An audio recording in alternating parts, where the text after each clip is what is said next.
Hi everyone, today we're going to talk about social work practice with older adults, specifically laying out sort of the context or the landscape of the field and this area of practice. So we're going to look at aging in the United States and implications for social work practice.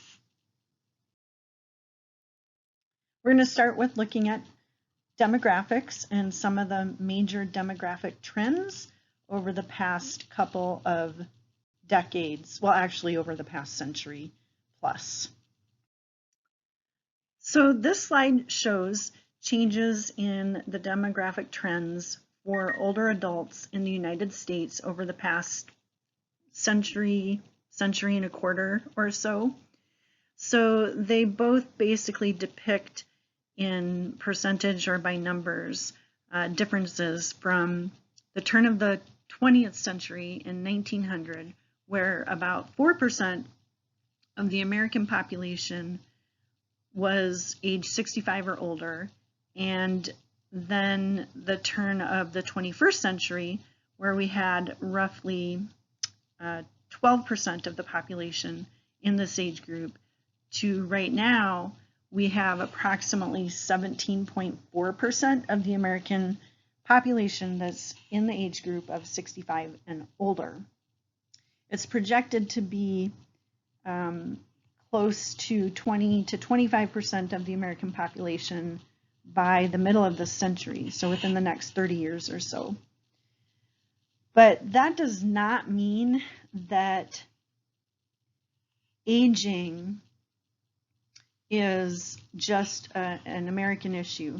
Actually, this aging phenomenon is global, and it is something that is unprecedented, meaning never before in human history have we seen such a major change in our demographic shifts.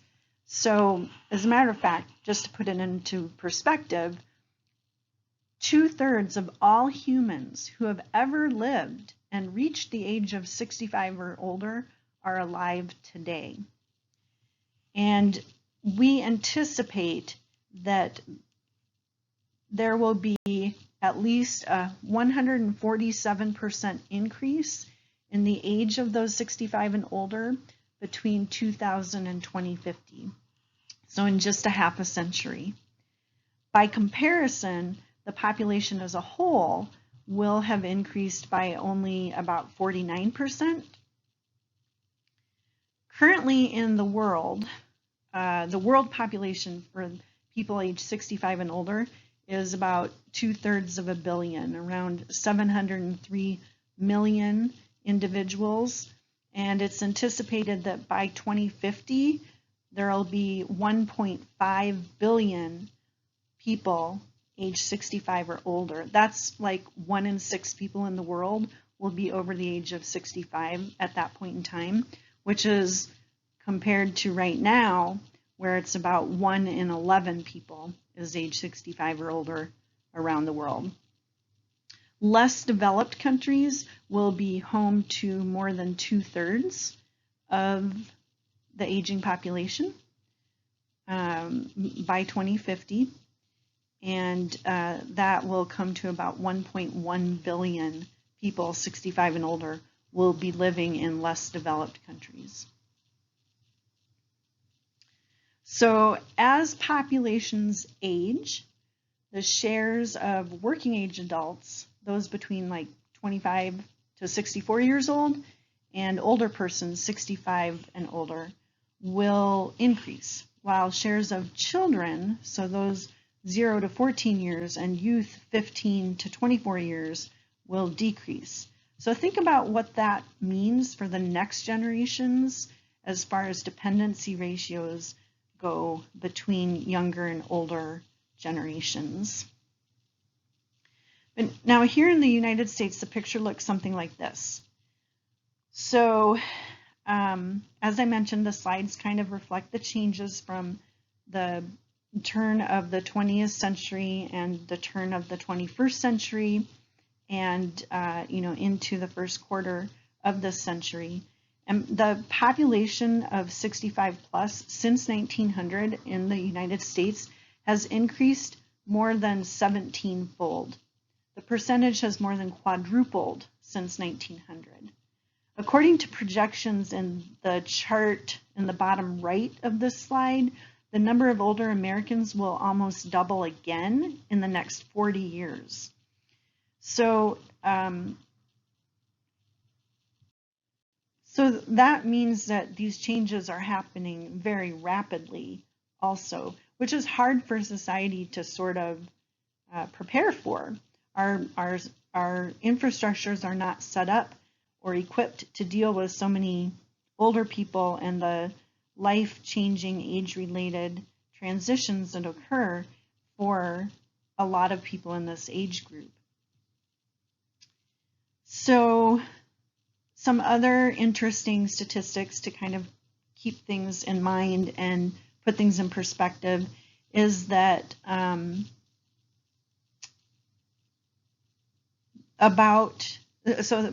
there's more women in this age group than men.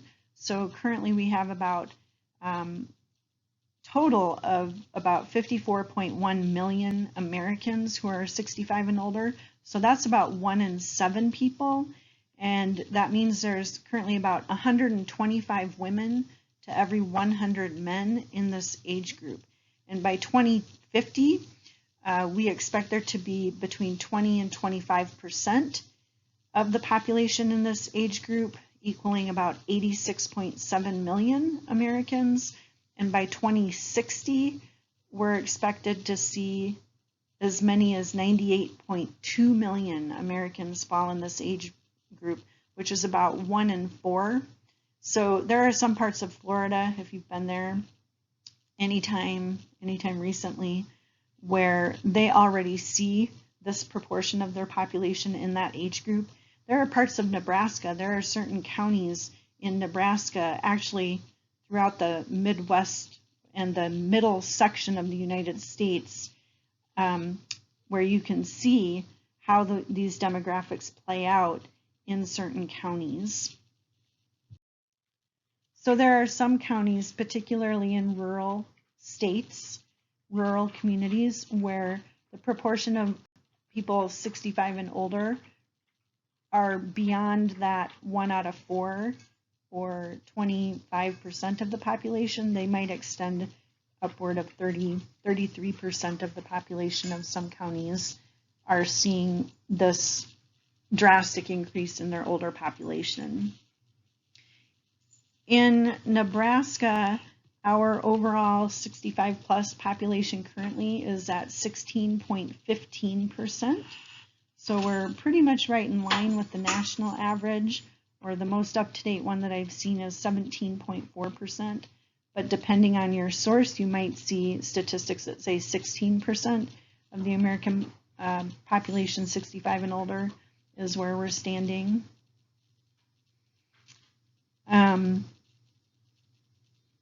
So the fastest growing segment of our population is the age group of 85 plus.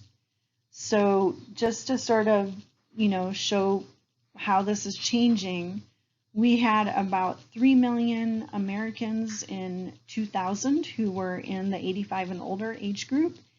In 2019, that number more than doubled to 6.6 million people. And it's anticipated that by 2050, there will be over 8 million Americans who are over the age of 85. And we're seeing a particularly fast increase in the number of centenarians. So that would be people that are over the age of 100.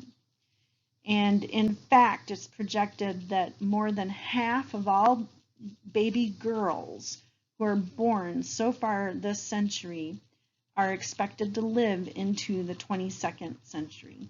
Half of all baby girls born so far this century are expected to live into the 22nd century. So right now there's about 100,322 people who are aged 100 and over in the US, and that number has more than doubled since 1980, when the figure was 32,000 194. So actually it's tripled. And in the age group of those who are 85 and older, the ratio between women to men is 178 to 100, respectively.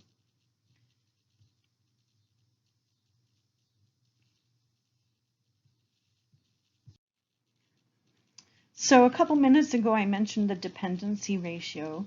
And in the United States, the dependency ratio is about 30 older persons per 100 working age persons, and which is about a ratio of 3 to 10. And that ratio is projected to rise sharply, reaching 49 in 2050. So that's about 1 to 2. So going from 3 to 10, 3 older people being supported by 10 working adults to 1 older person being supported by 2 older adults is a very big difference. The need for caregiving increases with age, and in a 6-month period of time in 2017, the percentage of older adults age 85 and over needing help with personal care was about 22%, which was more than twice the percentage for older adults who were aged 75 to 84, where about 9% required caregiving, and more than 6 times the percentage for older adults aged 65 to 74, which was about 3%. So another fun fact is to know that since January 1st of 2011, so more than 10 years ago, 10,000 people have been turning 65 every day in the United States. And this will continue for an estimated 20 years. So this will still be continuing until at least 2031. Okay, so this slide shows the changes in the racial and ethnic composition of the older adult population in the United States. And remember that only about 8% of all people who identify as members of racial and ethnic minority populations are in the age group of 65 and older, compared with about 18% of non-Hispanic whites. And in 2019, there are about 1 in 4 older Americans who identify as a member of a racial or ethnic minority in the United States. So about 24% identify as such.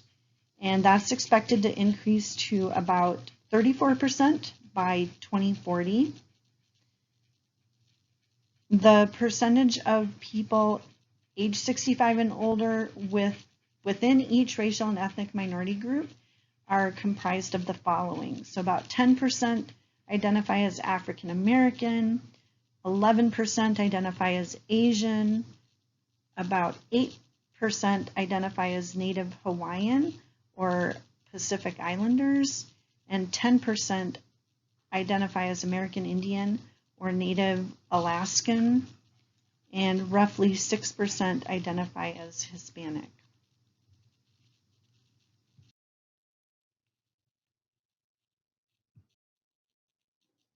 This slide shows life expectancy in the United States, and you can see that the life expectancy is roughly 78.8 years in general for from birth, and roughly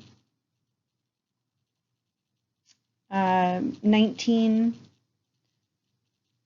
years from the point of turning age 65 when taking both sexes into account. For males, it is a little bit less than females, and you can see the differences here are for males it's 76.4 years, and for females their life expectancy is closer to 81.2 years. From the point of turning 65, men are expected to live approximately 18 years after turning 65, whereas women are expected to live another 20.5 years after the age of 65. So the United States is ranked 10th in the world according to the Human Development Index. As far as life expectancy goes, we're ranked 42nd by the CIA. There are some slight differences between males and females and races. So I think I pointed out some of those. And just some other interesting things to keep this in perspective. So even if we round up and say that the average life expectancy is closer to 80 years old, that compares to the life expectancy in 1900 being 47.3 years old. In 1935, when the Social Security Act was passed, the life expectancy was 62 years old in the United States. And yeah, so that kind of helps you to keep in mind. It's projected that life expectancy will increase to approximately 82 years by 2050, which kind of breaks down to 85.6 years for females and 79.7 years for males. So just to recap, in 2019, the life expectancy at birth was 17.8 years for the total U.S. population. Persons reaching age 65 have an average life expectancy of an additional 19.6 years, 20.8 years for females, and 18.2 years for males. Women tend to live longer than men, and at the global level, between 2015 and 2020, women's life expectancy at birth exceeds that of men by 4.8 years. It used to be closer to a 7-year difference between men and women, but it is kind of shrinking. That disparity is shrinking, so it's less than 5 years globally. Projections indicate that in 2050, women will comprise about 54% of the global population of those 65 and older. And since the gender gap in survival rates between men and women is narrowing, the sex balance among persons aged 80 years or over will become more even rather. And in 2050, the proportion of women among the total population aged 80 years or over is projected to slightly decline to 59% from 61% in 2019.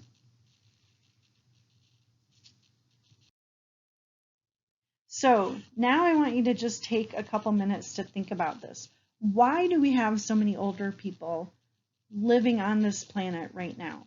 What are some of the reasons for this aging population boom? Remember, I said that it's unprecedented.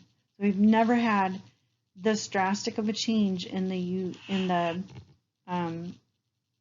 global population where you see so many older people living at the same time. So what are some of the reasons for that?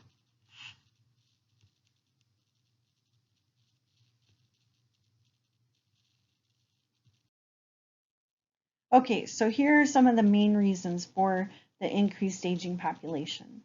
So we know that there was a significant increase in birth rates during the time period right after World War II ended. So you're familiar with the term baby boomers. So that represents this population of people who were born between 1946 and 1964. Prior to that, we actually had seen a decrease in birth rates during the Great Depression in the 20th century, so the late 1920s and 1930s. And we also saw during the first half of the 20th century and beyond increases in medical technology, and that includes things like the advent of penicillin, and vaccines, and surgical procedures, medicines, therapeutic interventions, and the like. And all of those advances in technology really impacted people's ability to live longer. Simultaneously, there was a decrease in infant mortality rates because of there being more awareness of prenatal care and a decrease in birth defects and congenital diseases related to medical and technological advances. So babies survived infancy, and prior to that, people, infant mortality was pretty common, pretty high. And so your chances of surviving beyond infancy were a lot smaller, 100 years ago than they are now. So with decreased infant mortality rates, people have a lot better chance of living into older adulthood. In addition to that, we've seen major increases in sanitation in our water systems and sewage systems, in our meat processing and pasteurization of dairy products. And we've also seen decreased hazardous work environments through things like labor laws and zoning laws and things like that. So the main two reasons basically why we see such an unprecedented change in our aging population is that people are living longer, and there's a huge number of babies born right after World War II. So the combination of that has resulted in this unprecedented aging boom. And again, this is a worldwide phenomenon. It's not just happening in the United States. So here is kind of a general profile of older Americans, not just their demographic composition, but sort of what do people over the age of 65 look like in the United States. And mind you, here's a little disclaimer, these are sort of based on characteristics, if you will, that might result in a greater likelihood of an older person or their family member or caregiver interfacing with social workers, right? Or helping professionals of some kind. So, well, some of them are. So this slide shows the education levels. So the percentage of the older population who completed high school or a bachelor's degree or higher by race and Hispanic origin in 2020.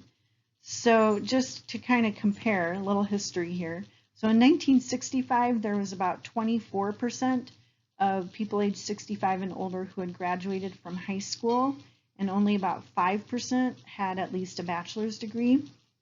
Now in 2020, we saw that 89% of older adults are high school graduates, and 33% had a bachelor's degree or higher. So that's a huge change in the education level of this older population.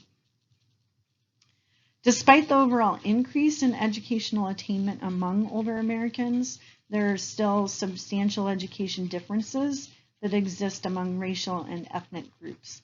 So that's part of what this slide shows, is what those educational disparities are across racial and ethnic groups in the older adult population.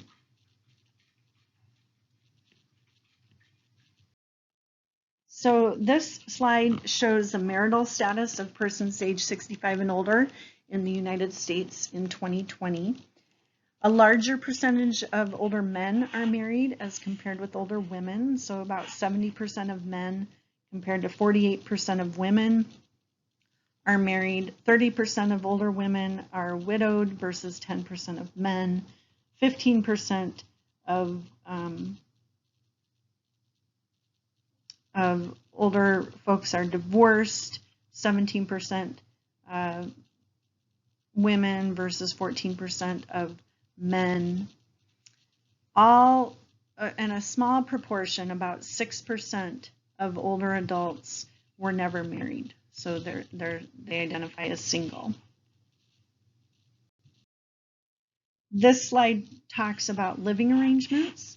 So in 2020, of older adults living in the community, so non-institutionalized older adults, 61% live with their spouse or partner, And again, we see the difference between men and women. So 73% of men live with a spouse or partner versus 50% of women. 27% live alone, which is almost twice as many women than men who live alone. 1.2 million people over the age of 65 live in a nursing home, which is approximately 2.2% of the 65 and older population. But that's kind of deceiving because if you break it down by different subgroups of the older population, you find that about 1% of those between the age of 65 and 74, or the young old population, reside in a nursing home versus about 2% of the old between age 75 and 84, and about 8% of those over the age of 85 live in nursing homes. And again, there's more women than men who reside in nursing homes.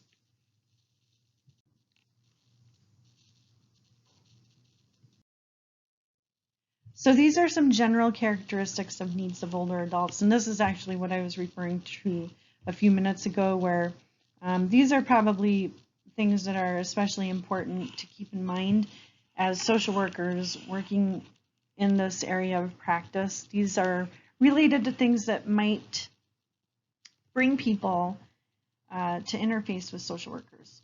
So there's approximately 7.5 million or 13.3% of older adults who live at or near the poverty level. And in Nebraska, we see about 8.1% living at or near poverty. About 9.8 million, or almost 10 million people, 18% of the older adult population are still working. They're still participating in the labor force. We see less than 3% of this age group living in nursing homes, but again, that varies by the subsets of the older population. Roughly 50% of those who reside in nursing homes have some type of dementia. Approximately 1.1 million older Americans are primary caregivers for at least one grandchild, and about 9.3 million older Americans are military veterans, and about 39% of veterans are comprised of older adults 65 and older. There's more than 5.5 million older Americans that have Alzheimer's disease, and it's important to know that age is a major risk factor for Alzheimer's. So your risk of acquiring Alzheimer's disease doubles every 5.1 years after the age of 65.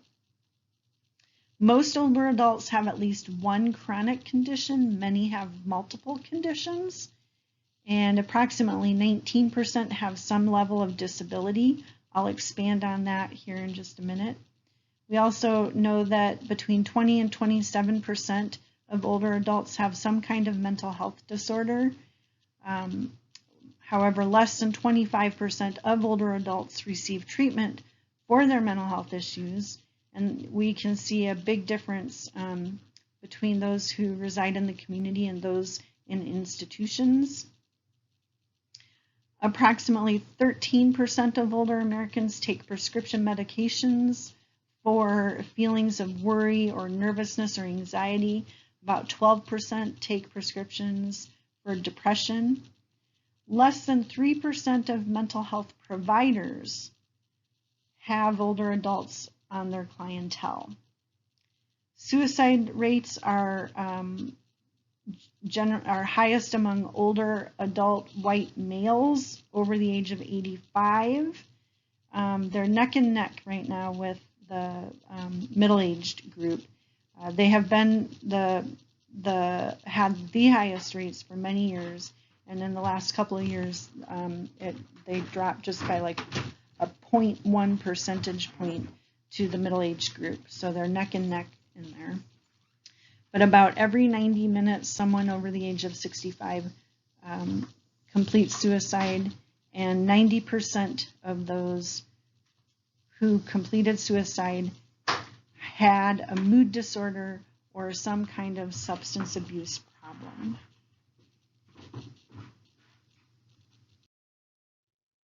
So this slide kind of shows the breakdown of some of the main identified disabilities or things that affect people's physical functioning. And so it shows that, again, any disability includes those reported who have a lot of difficulty or cannot do it at all in any functioning domain. So this shows that 19%, again, have some kind of disability, 22% have some kind of vision impairment, 31% have a hearing impairment, 40% have some type of difficulty with mobility, 8% have difficulty with communication, 27% have difficulty with cognition, and 9% have difficulty with self-care. What's not here, but is also important to know, is that about 29% of people over the age of 65 are considered obese. Almost 9% are current smokers, and almost 8% report excessive alcohol consumption. Adults age 65 and older experience a higher alcohol attributed death rate than adults between the ages of 25 and 44. So we also know that there are differences in leading causes of death. So this chart shows the leading cause of death in 2018. The CDC puts this out every year, but it usually is delayed. And so the most recent chart I could find was from 2018. And you see that, for those 65 and older, the top 10 causes of death were things like heart disease, cancer, chronic respiratory diseases, things like COPD, emphysema, things like that, heart attacks, Alzheimer's disease, diabetes, unintentional injuries. The number one leading cause of death in that category are falls and influenza and pneumonia, and then I can't read that. I think kidneys, and then Parkinson's disease. So we see major changes in 2020, though, whereas COVID makes the top 10 list. So the top 10, and we see changes in some of the order of those top 10 leading causes of death. And these are in order, by the way. So number 1 is still heart disease, number 2 is still cancer, but number 3 was COVID for this population. The 4th leading cause of death was accidents or unintentional injuries. Again, falls was still the number 1 cause of death in that category of deaths, leading causes of death. Cerebrovascular diseases, so like strokes, chronic lower respiratory diseases, again, the emphysemas and COPD, Alzheimer's disease, diabetes, influenza or pneumonia, and kidney diseases. So you see some things were bumped off the top 10 list, and some things were added or moved up or moved down. So just interesting to keep that all in mind. And we'll see what next year brings, I guess. So now, why is all of this important to know? So all of these stats and demographic changes and information and characteristics I've just been spewing at you for the last several minutes or whatever, it has to mean something. So there's some significance of the societal aging to healthcare and human service professionals, right? So the increase in numbers of older people equates to an increase in the demand or need for services across the continuum of care. With population explosion like we're seeing, there's an increased strain on all services related to older adults. In order to ensure effective healthcare and human service provisions across the continuum of care, professionals across disciplines must be adequately trained, both with a strong knowledge base and certain level of skill development to work with this population. So there's lots of implications of aging to our society. With this increase in the numbers of older adults, again, we see an increased demand for long-term care and support services, both formal and informal.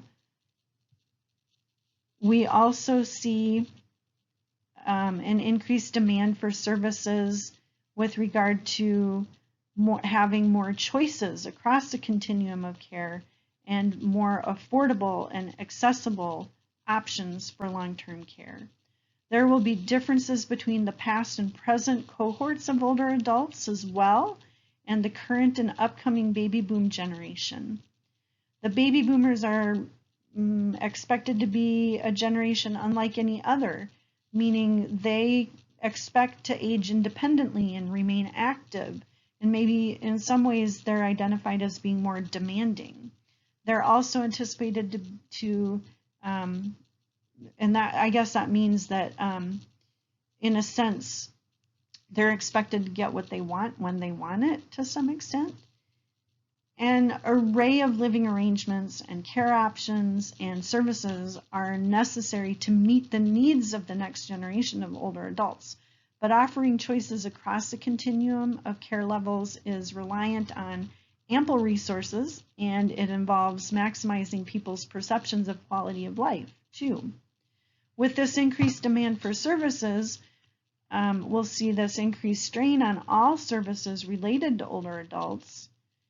And what's hard about that is that we have professional shortages of adequately trained workers across disciplines who interact with this population, not just healthcare professionals like physicians, nurses, social workers, psychologists, physical therapists, occupational therapists, and pharmacists, but also non-healthcare professionals, including folks like architects, engineers, attorneys, interior designers, public administrators, business and finance managers, criminal justice workers, public health workers, advertising and marketing professionals, and the like.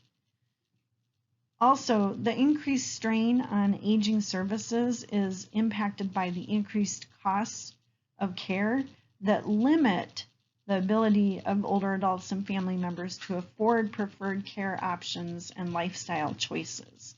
So this is all very important for us to keep in mind. So just to sort of put into perspective some of the shortages that we see in professionals who are trained to work with older adults, the number of jobs in gerontology-related fields will continue to increase through 2050. And I kind of already mentioned, both allied professions and other professions, this is common across the board.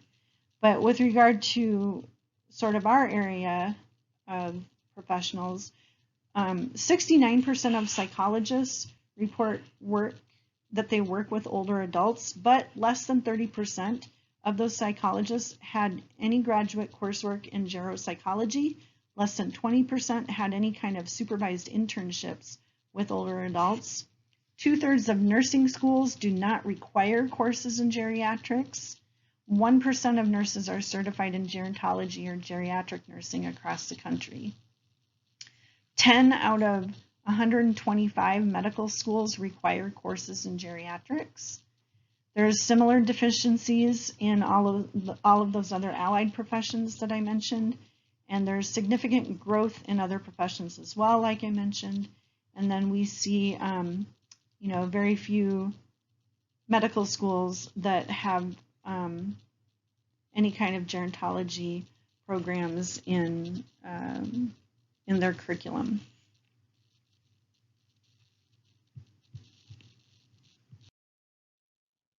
As far as social work goes, we still have a projected need of upwards of 70,000 social workers that we have been trying to reach for the past 20 years, and we're still working towards achieving that goal.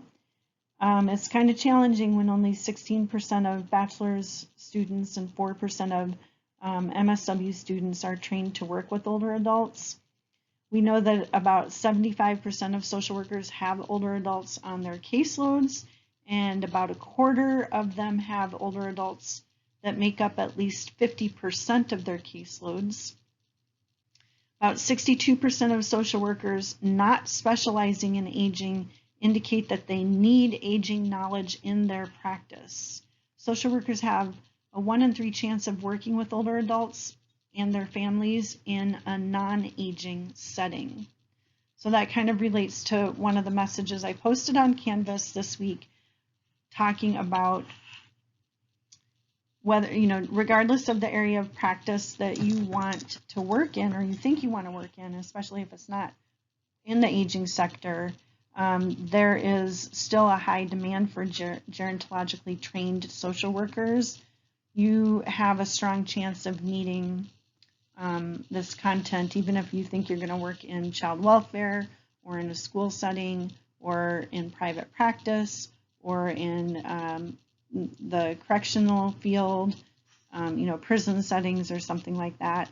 It doesn't really matter what sector of social work you want to work in.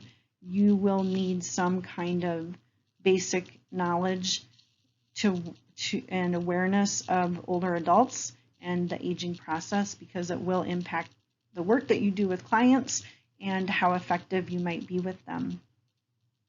Gerontological social workers make up about 5% of the social work workforce, and there's a significant number of social workers who fall within the 55 plus age group themselves and are approaching retirement. So that also contributes to the shortage of social workers. Now, I also mentioned in one of my other messages that I posted on Canvas that there's been a lot of effort and a lot of funding that has gone into promoting aging education within the field of social work in particular, well, really in other fields too. Medicine in particular, nursing, social work. A lot of effort has gone into this during the last 20 to 25 years. And I will say that there has been an increase to some extent as far as preceptors and those trained, but we have not seen a change in the level of interest in professionals, to be honest with you, despite all of those efforts. And even though we may have increased the number of preceptors, is really temporary because of that statistic I just mentioned with there's a significant number of social workers who are in the 55 and older age group, so they're transitioning into retirement age, and we don't really have the pool of replacement candidates built up to come up behind them. So this shortage in social work and other professions like nursing and medicine will continue for quite a while. The Omaha area is actually pretty fortunate. We have specialized training at the Med Center for geriatric nursing and geriatric physicians, although the numbers are still quite low. At the most that we have had in Nebraska as far as an actual geriatrician, so a physician who's specially trained in geriatrics, we had 11 across the entire state of Nebraska up until a few years ago, and the last I heard we're down to 9, and I think 7 of them are here in the Omaha metropolitan area, and there's 2 outstate or outside of the metro area. So we have a lot of work to go through in this area still. So this slide shows some general findings from NASW's research about the social work workforce. And one of the things to sort of point out is that, I won't read all of it here obviously, but agencies struggle to fill vacancies. There's a need in all areas of practice that are growing, 2 times the rate of any other occupation, particularly in gerontology. So the findings continue to show that we have shortages and organizations struggle to fill vacancies for social workers that have a gerontology background.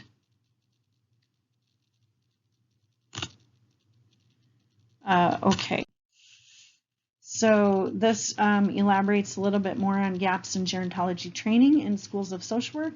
About 2/3 of schools lack even one field supervisor who is an expert in aging. Less than 1 in 10 faculty members have any formal training in aging. I can tell you that because of my formal training in gerontology and social work, that was the reason I was hired to come to the Grace Abbott School of Social Work, 17 years ago or whatever, was because of the interest at that time to build on our curriculum in this area. 20% of MSW students report having any interest in working with older adults. And again, as much effort as we have put into this over the years and all the dollars that we have received in order to increase student interest, I can safely say that we still stand around that 20% interest rate for students who want to possibly work with older adults. 25% of MSW and 80% of BSW programs offer just one single course in aging. And, at UNO, we're kind of lucky because even though this course is actually the only standalone aging course we have in our graduate program, and we do not have one in our undergraduate program, so our percents are a little bit off compared to the national average there. It is only an elective, and we're lucky in the sense that we happen to have a gerontology department in our college, and we do a lot of joint effort between gerontology and social work and really promoting the minor and the certificate program at both the graduate and undergraduate levels. But not all universities have gerontology departments, and not all have a good collaborative relationship or way to supplement and complement each other's curriculum like we have here. Less than 3% of MSW students were enrolled in any kind of aging program. Less than 2% took any courses whatsoever in aging during their 2 years in graduate school. 10% of all social work students took a single course in aging. 16% of programs had gerontology specializations, and like I said, we as a school of social work do not have a gerontology specialization, but we partner with our gerontology department to sort of mesh with those educational plans of study. This 16% refers to if there's a concentration or a track or a specialization within the social work program itself that specializes in gerontology. 5% had sub-concentrations, 12% had aging as a specified field of practice, and 4% offered certificates in gerontology. So you can kind of see where UNO compares to other schools.